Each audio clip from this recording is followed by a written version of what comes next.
A few videos ago, I rightfully got destroyed in the comments for calling miscarriages normal. What was happening is I was trying to describe a story, a made up one, about antiphospholipid syndrome, where I said, this woman has a miscarriage, normal, plenty of people go through a miscarriage. And obviously, the comments were pointing out the fact that it's not normal, it's incredibly traumatic.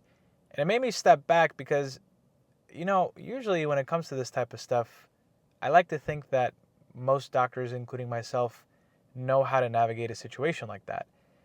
But it came out that, I could have worded that better, but more importantly, it's not just wording something better, it's getting the intention across that I wanted to get across. Because I think the both of us could do something here. Doctors could do something better and patients could do something better.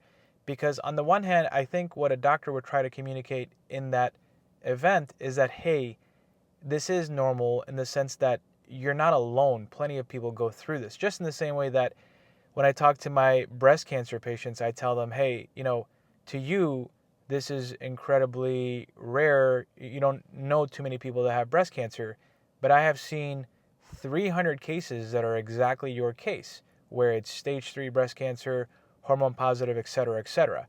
And I like to think that when patients hear that they're not the only one with this particular case, that in fact it is somewhat bread and butter, meaning that plenty of other people have this, that hopefully should make them feel good.